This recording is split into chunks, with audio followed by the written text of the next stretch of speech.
I'm Cassandra, 34, and today is my sister Stephanie's baby shower at the Rosewood Gardens venue. Our relationship has always been strained, but I never expected what happened next. As guests gathered around, Stephanie made a cruel joke about my unmarried status that left the room awkwardly silent. Just when I thought I couldn't feel more humiliated, the door opened and a handsome man walked in with a little girl holding his hand. Little did I know how this stranger would transform everything. Before I tell you how this man changed my life, let me know where you're watching from and hit that like and subscribe button if you've ever been judged for your life choices. The morning of Stephanie's baby shower, I stood in front of my closet longer than necessary, scrutinizing every outfit option. As an interior designer in Chicago, I typically dressed with confidence, but family gatherings always made me second-guess myself. I finally settled on a blush midi dress that was fashionable without being flashy. God forbid I outshine the mother-to-be. My apartment reflected my success, a spacious downtown loft with floor-to-ceiling windows overlooking the city skyline. I transformed it from a bare industrial space into a sophisticated home featured in several design magazines. This space represented everything I'd prioritized: my career, my independence, my vision. While my friends had been getting married and having children throughout their 20s and early 30s, I'd been building Cassie Anderson interiors from the ground up. It wasn't that I was opposed to marriage or family. I just hadn't met someone who made me want to rearrange my priorities. My last serious relationship ended 2 years ago when Brian issued an ultimatum about marriage that felt more like a deadline than a proposal. I chose myself instead. My phone buzzed with a text from Mom. "Don't forget to bring your gift. Stephanie's registered at 4 different stores." I glanced at the meticulously wrapped package on my counter, a high-end baby carrier that cost more than my first month's rent. Not that Stephanie would appreciate it. Nothing I did ever quite measured up in my family's eyes. Stephanie was 2 years younger than me but had somehow positioned herself as the family golden child. She became a pediatrician, married a surgeon named David, bought a house in the suburbs with a white picket fence, and now, right on schedule, was having a baby. My parents never explicitly said they preferred her life choices to mine, but their constant questions about my dating life and pointed comments about my ticking clock made their feelings clear enough. I grabbed my keys and the gift, took one last look in the mirror, and gave myself a silent pep talk. 6 hours. You just need to survive 6 hours. The drive to Rosewood Gardens took 40 minutes, giving me plenty of time to rehearse responses to inevitable questions about my love life. I'm focusing on my business right now. The right person hasn't come along yet. I'm actually quite happy with my life as it is. All true statements, yet all would be received with pitying smiles and well-meaning but condescending advice. When I arrived, the venue looked like something straight out of a magazine. White roses and baby's breath arrangements adorned every surface. A "Welcome Baby James" banner hung across the entrance. Trust Stephanie to have the most Pinterest-perfect baby shower possible. I plastered on my best smile and walked inside, immediately spotting my mother directing the catering staff with military precision. She rushed over when she saw me, eyes immediately dropping to my gift. "Cassie, you're 15 minutes late. Everyone's already here." She adjusted my hair slightly, a habit from childhood that still irritated me. "Stephanie was asking about you." "Traffic," I lied, knowing full well I'd circled the block 3 times to delay my entrance. "The place looks beautiful, doesn't it?" Stephanie planned everything herself, even with her busy schedule at the hospital. Such an organized girl. The implication being, of course, that I was not. I nodded and scanned the room, counting at least 30 women chatting in small groups. I recognized aunts, cousins, Stephanie's friends from medical school, and a few neighbors from our childhood street. Everyone important in Stephanie's life was here to celebrate her. Aunt Margaret spotted me and waved enthusiastically. I braced myself as she hurried over, knowing exactly what was coming. "Cassandra, darling, it's been too long." She embraced me in a cloud of expensive perfume. "You look wonderful. Any special man in your life yet?" And so it began. "Not at the moment, Aunt Margaret. My business is keeping me pretty busy. I shifted the conversation. How's Uncle Phil's retirement going? She launched into a detailed account of their recent cruise, giving me a moment to breathe. Across the room, I caught Stephanie's eye. My sister looked radiant in a pale blue maternity dress that highlighted her 7-month baby bump. She gave me a small wave, but made no move to come greet me. I'd have to go to her, as always. I worked my way through the crowd, accepting hugs and deflecting personal questions as efficiently as possible. By the time I reached Stephanie, I'd already explained my single status to 5 different relatives and 2 of her friends. "You made it," Stephanie said, accepting my obligatory hug. "I was beginning to think you weren't coming. And miss my only sister's baby shower? Never." I handed her the gift. "This is for baby James."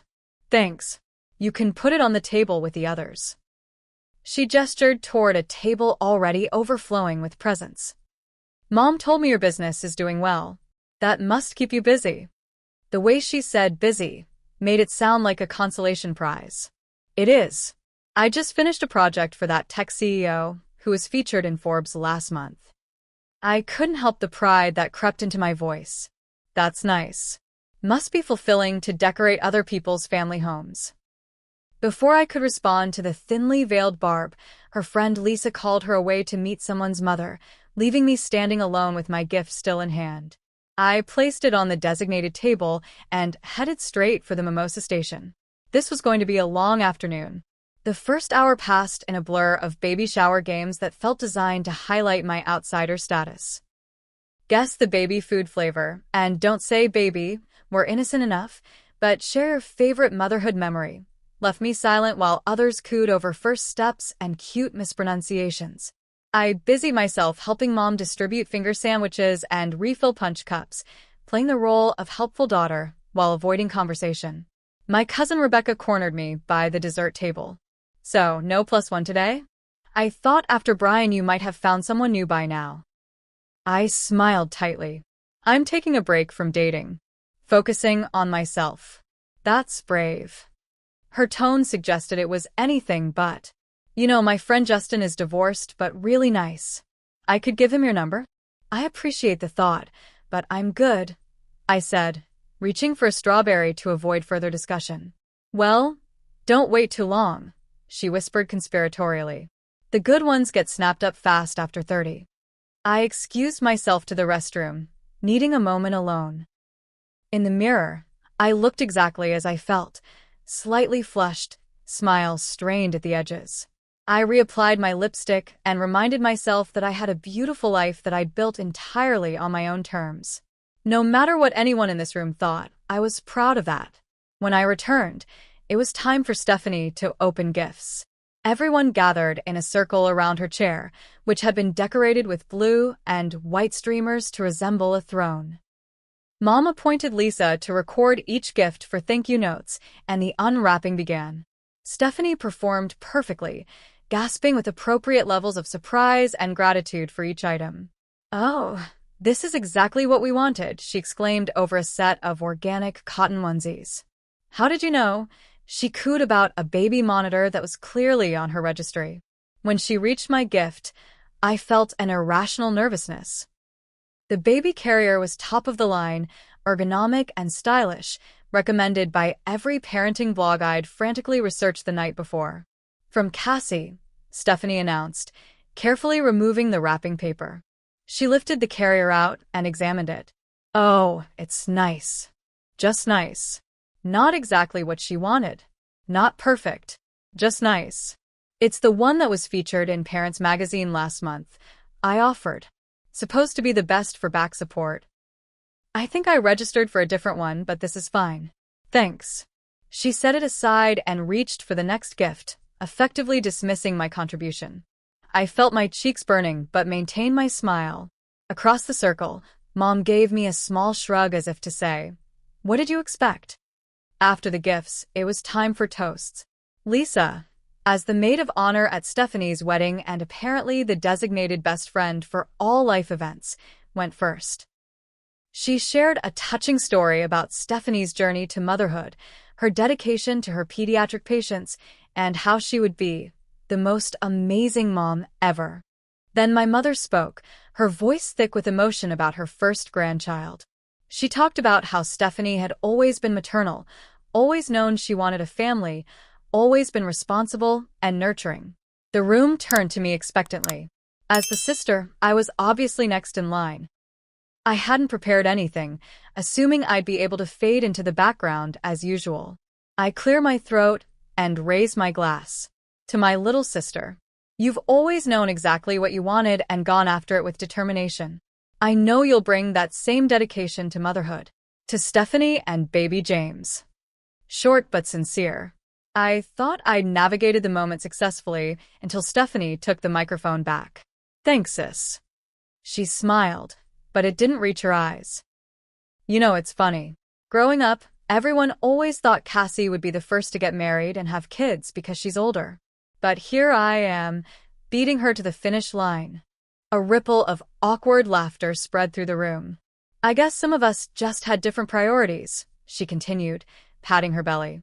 "Though if you wait much longer, Cass, we might need to look into some fertility treatments for you." At least one of us managed to find a husband before her eggs dried up. The room went silent for a beat before a few uncomfortable chuckles broke out. Someone near the back gasped audibly. I stood frozen, champagne flute halfway to my lips, unable to process that my sister had just publicly mocked my unmarried, childless state at her own baby shower. My mother jumped in quickly. "Well, everyone has their own path. Who wants cake?" But the damage was done. I could feel eyes on me, some sympathetic, others amused, all seeing me as the pitiable older sister who couldn't secure a husband. My carefully constructed confidence crumbled in an instant. I set my glass down with trembling fingers and excused myself. "I need some air," I muttered to no one in particular, moving toward the garden doors as steadily as my wobbling legs would allow. Outside, the spring air was cool against my burning face. I found a stone bench partially hidden by a flowering cherry tree and sank onto it, finally allowing the tears to come. They weren't sad tears. They were angry, frustrated tears that had been building for years of snide comments and backhanded compliments. How dare she? How dare Stephanie use her moment of celebration to publicly humiliate me? And how dare our family laugh along, as if my life choices were somehow a punchline? I wiped furiously at my cheeks, smearing expensive mascara across my face. In that moment, I hated my sister. I hated that she could still make me feel small despite all I'd accomplished. I hated that part of me still craved her approval and our parents' approval, even knowing it would never come. The garden was mercifully empty, everyone inside focused on the cake-cutting ceremony I was now missing. Good. Let Stephanie have her perfect moment without the spinster sister lurking in the background. I found a tissue in my purse and dabbed at my eyes, trying to salvage what remained of my makeup. A glance at my compact mirror showed raccoon eyes and blotchy cheeks. So much for maintaining dignity. "Are you okay?" The small voice startled me. I looked up to find a little girl with copper-colored curls and serious brown eyes watching me curiously. She couldn't have been more than 7 years old, wearing a yellow dress with a cardigan that had butterflies embroidered on the pockets.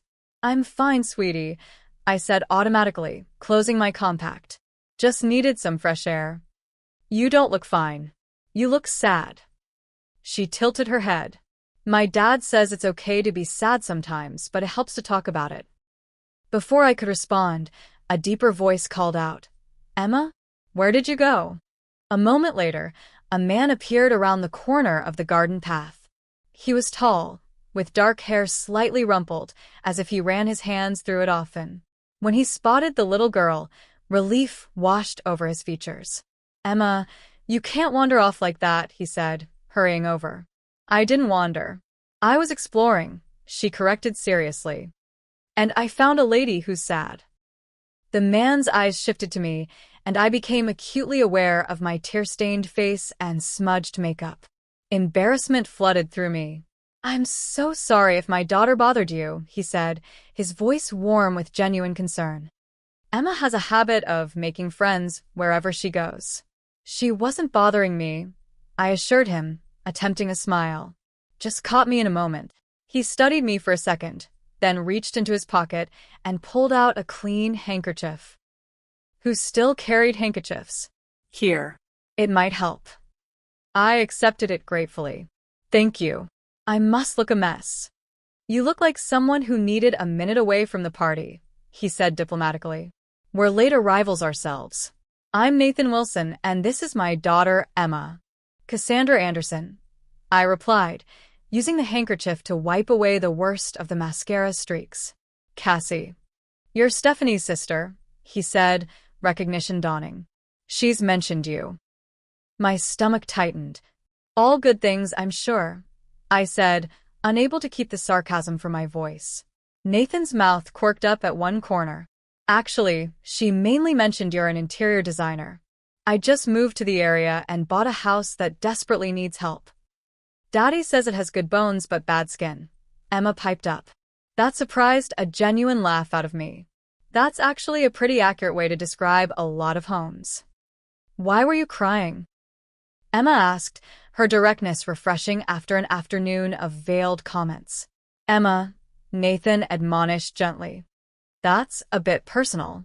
It's okay, I said, finding that I didn't mind her question. Sometimes grown-ups say things that hurt each other's feelings. Even sisters. Emma nodded solemnly.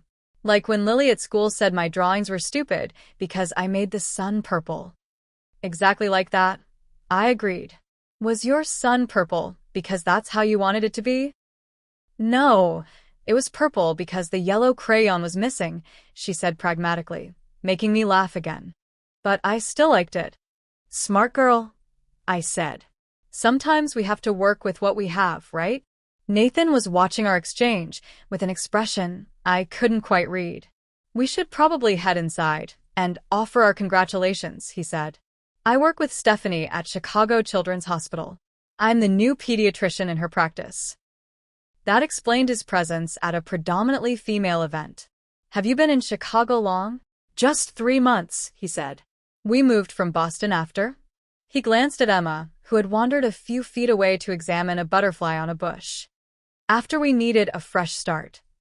Something in his tone told me there was more to that story. Before I could respond, Emma called out, Daddy, look. It's a monarch butterfly. It's beautiful, he called back, then turned to me. Would you like to come inside with us? I could use an ally. I barely know anyone here. Under normal circumstances, I would have made an excuse. I would have said I needed more time alone, or that I was thinking of leaving early. But something about his kind eyes and Emma's sweet directness made me nod. I'd like that, I said, standing up and smoothing my dress. Though I should probably fix my face first. If it helps, I think you look perfectly fine, Nathan said, then immediately looked embarrassed. I mean, you can't even tell you were. That is. It's okay, I said, smiling at his discomfort. I know what you meant. Emma skipped back to us. Are you coming to have cake with us? Daddy said there's going to be cake. There is definitely cake, I confirmed. And yes, I'll join you. Emma beamed and impulsively took my hand. Good. You can sit with us. Daddy doesn't know how to talk at parties. He gets awkward. Nathan groaned. And that's quite enough revelations about me for one day. Thank you, Emma. I laughed, feeling lighter than I had all day. If it makes you feel better, I'm not much of a party person either. Why not? Emma asked. Parties have cake. They do have cake, I agreed. That's probably the best part. As we walked back toward the venue, Emma between us still holding my hand, Nathan said quietly, whatever happened in there, just remember that people who try to make others feel small are usually trying to feel bigger themselves. I glanced at him, surprised by the insight. That's actually pretty wise. I have my moments, he said with a self-deprecating smile. Few and far between, but they happen.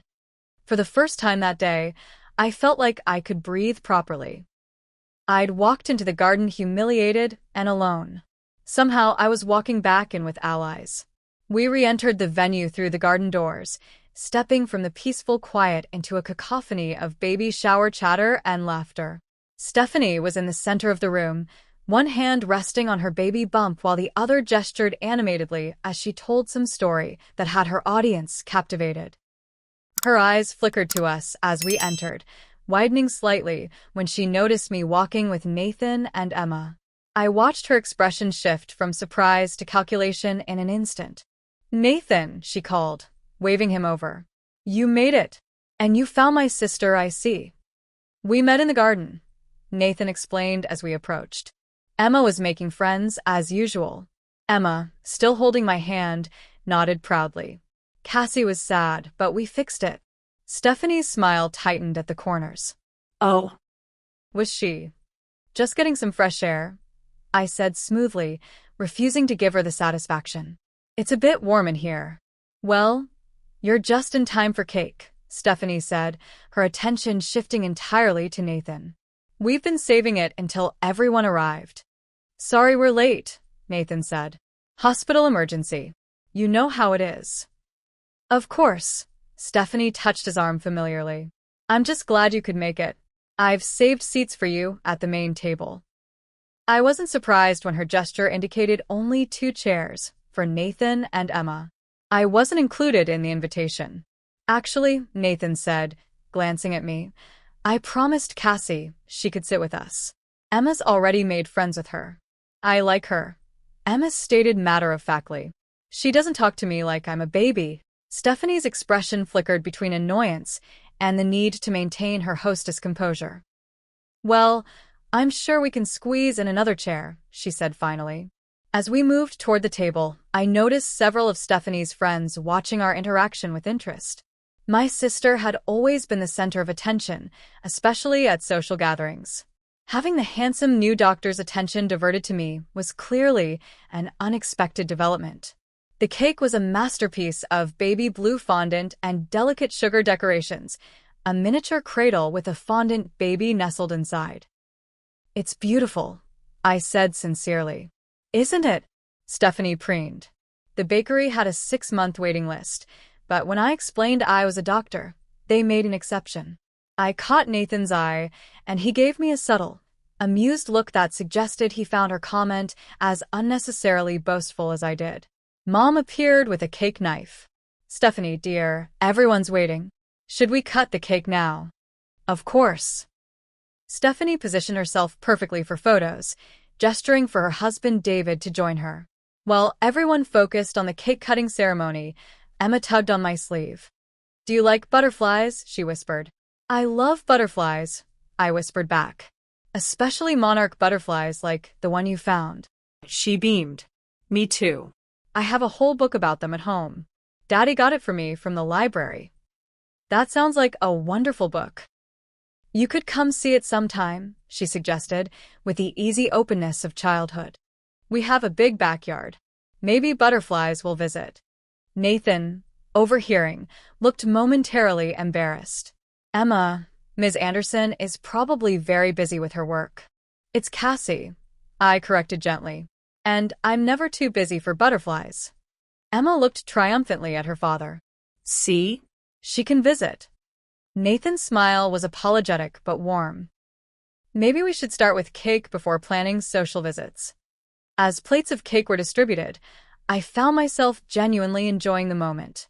Emma chattered about her school, her new house, and how her dad couldn't cook anything except spaghetti and grilled cheese. Nathan occasionally tried to steer her away from revealing too many family secrets, which only made her stories more entertaining. Across the table, Stephanie watched our interaction with increasing irritation. When Emma accidentally knocked over her cup of punch, sending a stream of red liquid directly onto Stephanie's pale blue dress, the moment froze. "Oh my goodness!" Stephanie gasped, jumping up as the stain spread across her stomach. "I'm sorry." Emma's eyes widened in horror. Before Nathan could react, I was already grabbing napkins. "It's okay, Emma. Accidents happen. Stephanie, if you blot it quickly and run cold water over it, it won't set. This dress is designer." Stephanie snapped, dabbing ineffectually at the spreading stain. "Then you definitely want to handle it correctly," I said calmly. "Do you have a change of clothes?" "In my overnight bag," she admitted grudgingly. "Perfect. Why don't you go change and I'll take care of this? I've removed wine stains from white couches before. Punch on polyester will be easy. Nathan was watching me with something like admiration as I efficiently cleaned up the spill and assured Emma that everything was fine.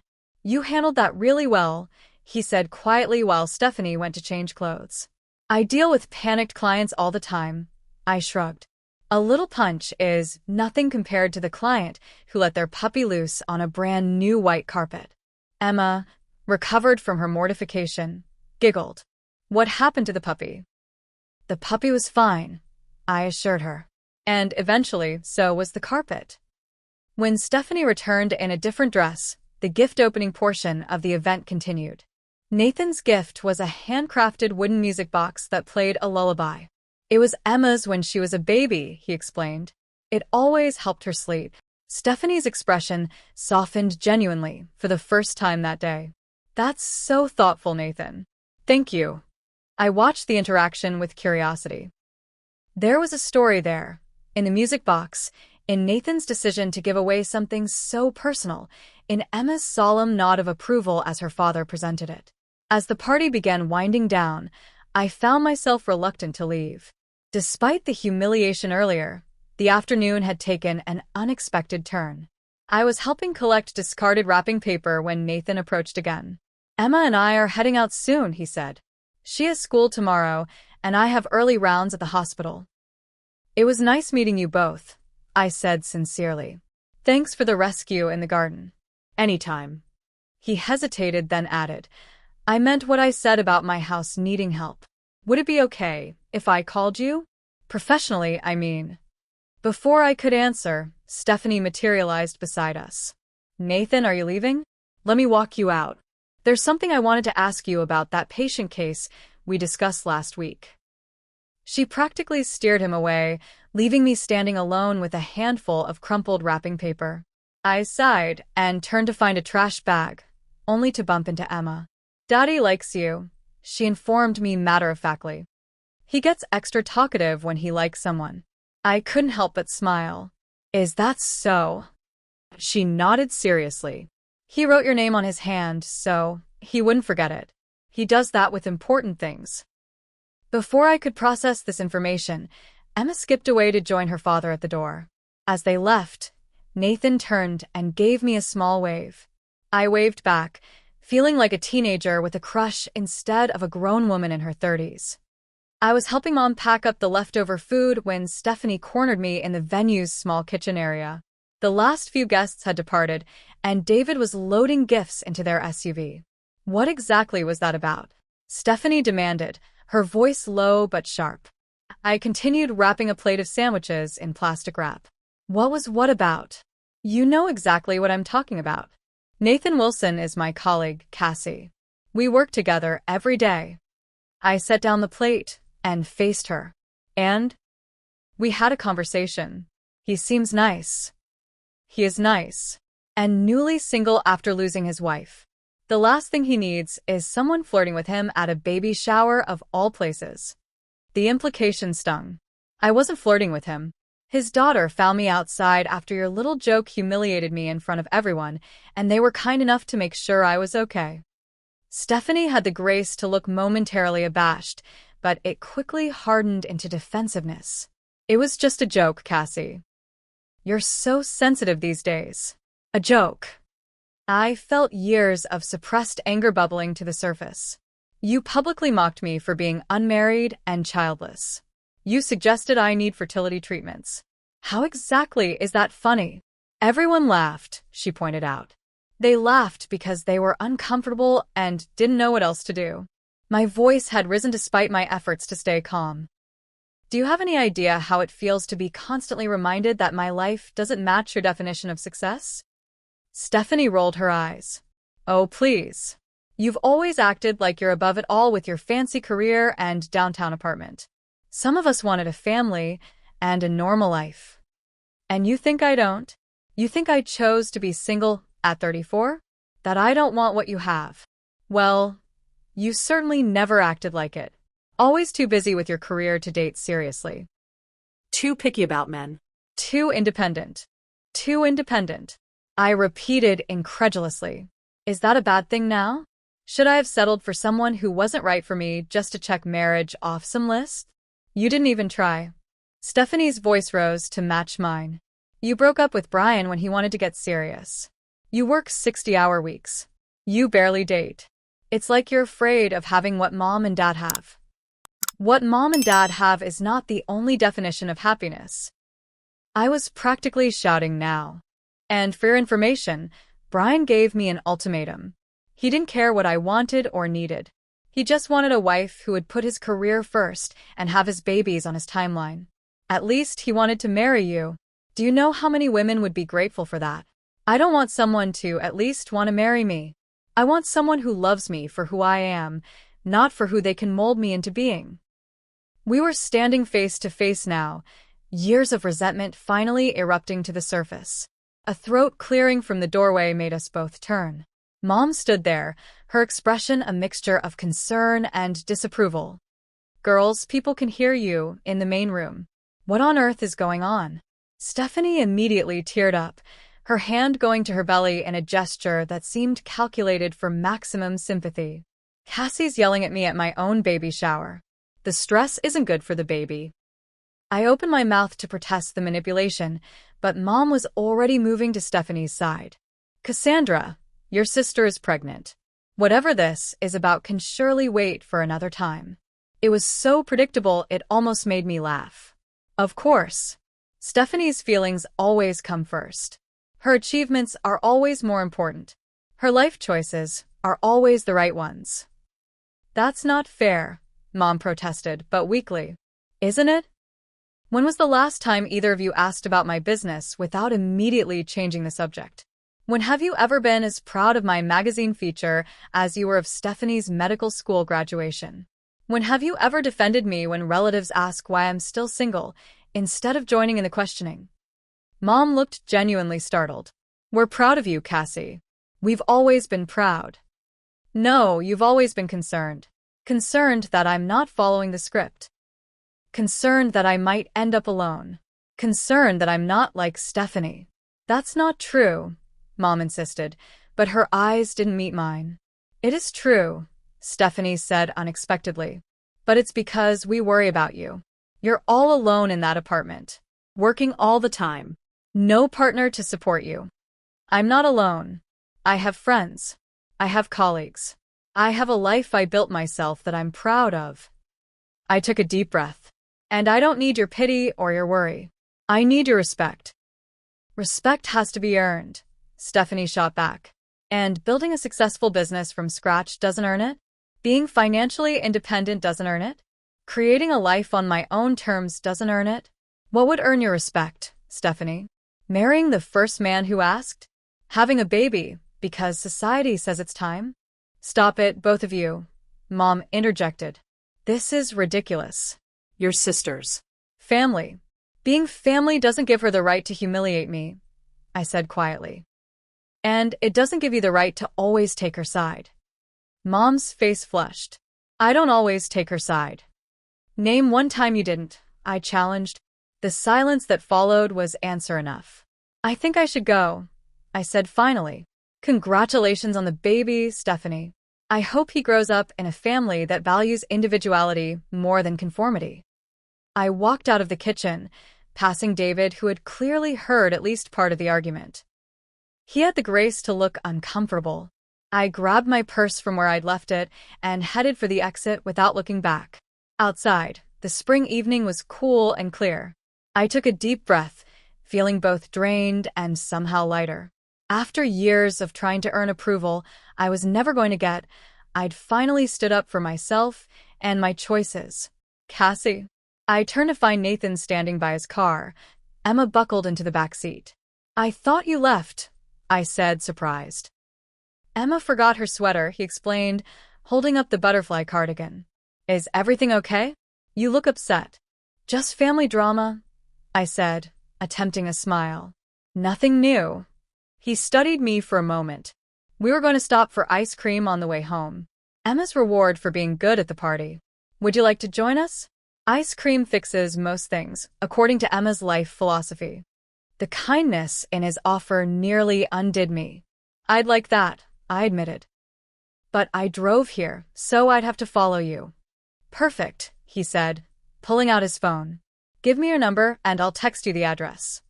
As I dictated my number, I noticed he already had a pen mark on his palm, just as Emma had said. The thought made me smile despite everything. The ice cream shop was a small, family-owned place called Scoops. Emma led us to the best table by the window, authoritatively informing me that the strawberry was good, but the chocolate was better. Nathan watched her with fond amusement. She's not wrong about the chocolate, he confided as we waited for our order. Though I'm partial to the mint chip myself. Mint chocolate chip has always been my favorite too, I admitted. Emma wrinkled her nose. Mint tastes like toothpaste. The wisdom of children, Nathan laughed, cutting right to the heart of the matter. Our ice cream arrived, chocolate for Emma, mint chip for both Nathan and me, and for a few minutes, we enjoyed it in companionable silence. So, Nathan finally said, without prying too much, do you want to talk about what happened back there? You seemed pretty upset when you came out. I hesitated, stirring my ice cream thoughtfully. Family is complicated. My sister and we've never really understood each other. Sisters can be like that, he nodded. My brother and I are complete opposites too. It's not just that we're different, I tried to explain. It's that my family sees her life choices as the right ones and mine as temporary. Like I'm just killing time until I get with the program and get married and have kids. And that's not what you want, he asked carefully. It's not that I don't want those things. I just want them on my terms, with the right person when it makes sense for my life. Not because it's what's expected. I can understand that, he said. Life rarely follows the plan anyway. Something in his tone made me look up. Is that what happened with you and Emma?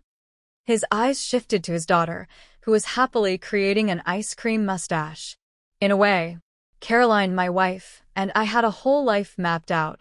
Career milestones, 2 kids, house in the suburbs. Then she was diagnosed with ovarian cancer when Emma was 4. 18 months later, she was gone. Nathan, I'm so sorry, I said softly. He gave me a sad smile. The point is, you can do everything right and life still throws you curveballs. So you might as well live authentically in the meantime. Emma looked up. Are you talking about Mommy again? Just a little bit, sweetie, Nathan said gently. Emma nodded solemnly. Daddy says it's okay to be sad sometimes, but we have to remember the happy things too. She turned to me. Do you want to see my drawing? I made it while you were talking. She pushed a napkin across the table. On it, she'd drawn 3 stick figures, a tall one with spiky hair labeled Daddy, a small one with curly hair labeled me, and a medium one with long hair labeled Cassie.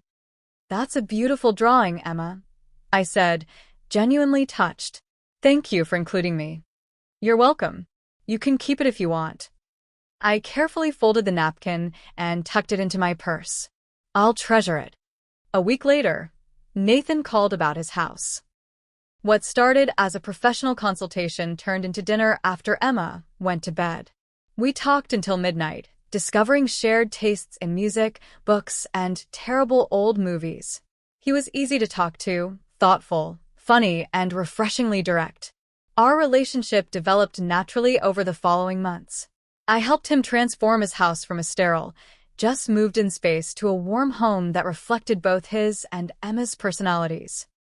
He listened to my stories about difficult clients and family tensions without judgment.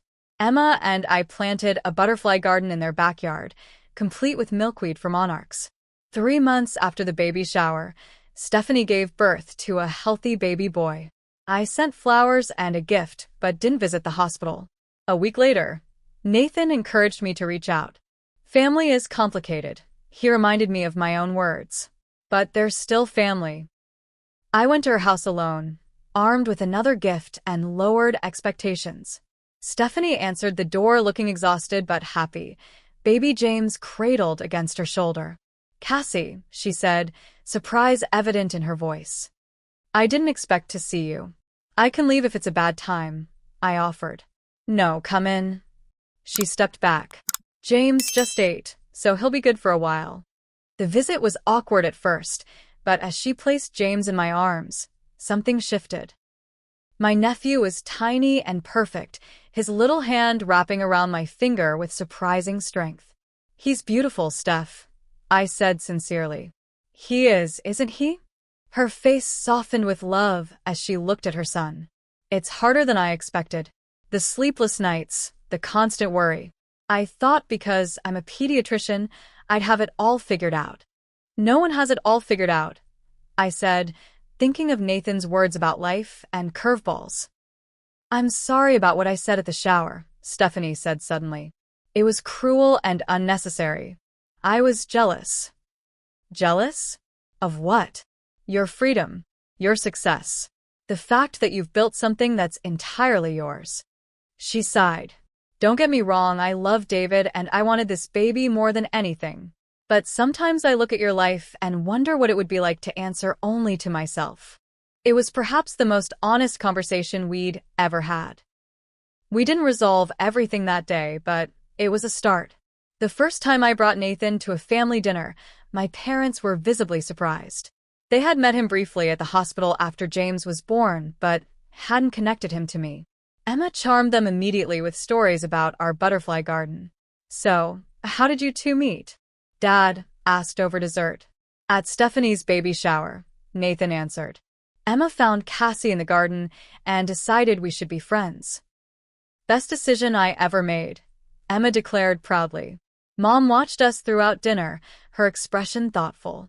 As Nathan and Dad discussed baseball, she pulled me aside in the kitchen.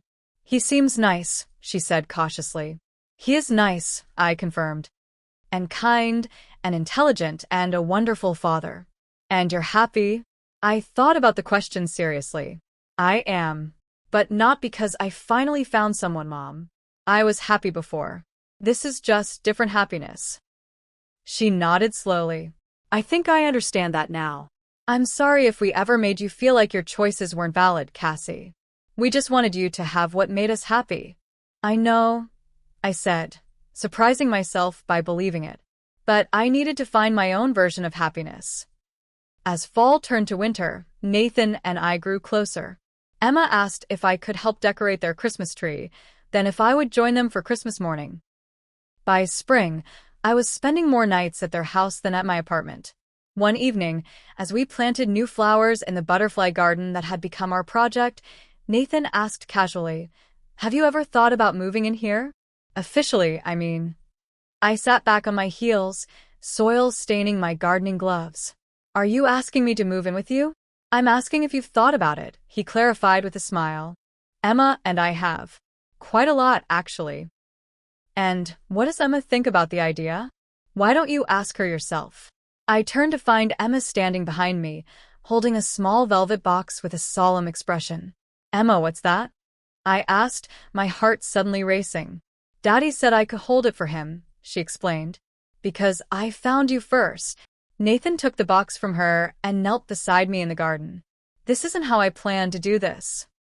I had a whole speech prepared about timing and second chances, and how you turned our house into a home before you even moved in. But the truth is simpler than that. He opened the box to reveal a vintage-style emerald ring. "I love you, Cassie. Emma loves you. We'd like you to be part of our family, officially. Will you marry me?" I looked from Nathan to Emma, who was watching with hopeful eyes, and thought about how far I'd come from that humiliating moment at the baby shower. In the end, I had found love not by compromising who I was or rushing to meet some arbitrary timeline, but by being authentically myself until I found someone who valued that. "Yes," I said, tears of joy spilling over. "Yes to both of you." Emma threw her arms around me. "I knew you'd say yes. Can I be the flower girl? Can we get a puppy now?" Nathan laughed. "One life-changing decision at a time, Em." As he slipped the ring onto my finger, I realized that the family I was building wasn't the one I had imagined as a young girl. It was better, richer, more authentic, because it had come together in its own perfect timing. 1 year after Stephanie's baby shower, I stood in her backyard watching Emma chase James, now a toddling 1-year-old, across the grass. Nathan was deep in conversation with David by the grill, both men laughing about something. My parents sat nearby, Mom bouncing baby Rose, Stephanie's surprise second pregnancy, on her knee. Who would have thought we'd end up here? Stephanie said, joining me with 2 glasses of lemonade. I accepted one gratefully. Certainly not me. Not after that shower. God, I was awful to you that day. She shook her head. Pregnancy hormones are no excuse for being a terrible sister. Water under the bridge, I assured her. Over the past year, we'd gradually rebuilt our relationship on more honest terms. It wasn't perfect, but it was real in a way it had never been before. So, she gestured to my simple engagement ring. Have you set a date yet? September, I said. Small ceremony, just family and close friends. Emma wants to release butterflies instead of throwing rice. Of course she does. Stephanie smiled fondly at her niece-to-be. She's quite something, that kid. She is, I agreed, watching as Emma carefully helped James navigate a small step. She's the one who found me crying in the garden that day, you know. If she hadn't wandered off from Nathan. So my horrible comment actually led to you meeting the love of your life? Stephanie raised an eyebrow. You're not going to thank me, are you? I laughed. Let's not go that far. But I've made peace with it. Everything happens in its own time, right? The past year had been one of profound change and growth. Nathan, Emma, and I had created our own family unit, one built on mutual respect and understanding. My design business had expanded, and I'd hired 2 assistants to help manage the workload. I still worked hard, but I'd found a balance that allowed me to be present for school plays and family dinners. Mom approached, carrying Rose. This little one needs her Auntie Cassie, she declared, transferring the baby to my arms. She's been fussy all morning, but I bet you can charm her. I cradled Rose against my chest, breathing in her baby scent. Once, being handed a baby would have made me uncomfortable, aware of all the expectations and judgments behind the gesture. Now, I simply enjoyed the moment for what it was. You're a natural, Mom observed. I've had practice with James, I pointed out. And Emma's been giving me lessons in proper doll-holding technique. Very serious business, doll-holding, Mom agreed solemnly. After a pause, she added, I'm sorry we pressured you so much about marriage and children. Watching you with Nathan and Emma, I can see now that timing is different for everyone. Thank you for saying that, I said, genuinely touched. It means a lot. Your father and I were talking about it last night, actually. About how much happier you seem now, not because you're getting married, but because you found your way on your own terms. Rose gurgled and grabbed my necklace, effectively ending the moment, but leaving me with a warm feeling of validation I'd sought for so long. Later, as Nathan and I drove home with a sleepy Emma in the back seat, I reflected on the journey of the past year. Penny for your thoughts? Nathan asked, reaching for my hand across the console. I was just thinking about how different everything is now compared to a year ago, I said. How much has changed? Having regrets? He asked lightly, but I could hear the genuine question beneath. Not a single one, I assured him, squeezing his hand. I was thinking about what I've learned. That family isn't always what or who you expect it to be. That happiness doesn't follow a prescribed timeline. That sometimes the most painful moments lead to the most beautiful destinations. That's pretty profound for a Sunday evening, he teased gently. I have my moments, I echoed his words from our first meeting. Few and far between, but they happen. In the rearview mirror, I could see Emma, her head nodding as she fought sleep. This unexpected family of mine, a widower still healing, a little girl with copper curls and a butterfly obsession, and me, finally comfortable in my own skin, wasn't what I'd imagined for myself. It was better because it was real and earned and chosen. The family I found hadn't come in the order society expected. There had been pain and loss and growth before we found each other. But waiting for the right connection rather than forcing the wrong one had given me something more authentic than I could have imagined. As we pulled into our driveway, our home, filled with touches of all 3 of us, I felt a profound sense of peace. The path matters as much as the destination. My path had been winding and sometimes difficult, but it had led me exactly where I needed to be, exactly when I needed to be there. Have you ever experienced a moment when someone's criticism or judgment unexpectedly led you to something beautiful? Or found that your life took a different path than expected, but turned out better for it? I'd love to hear your stories in the comments below. And if this journey resonated with you, please like, subscribe, and share it with someone who might need to hear that their timeline is valid too.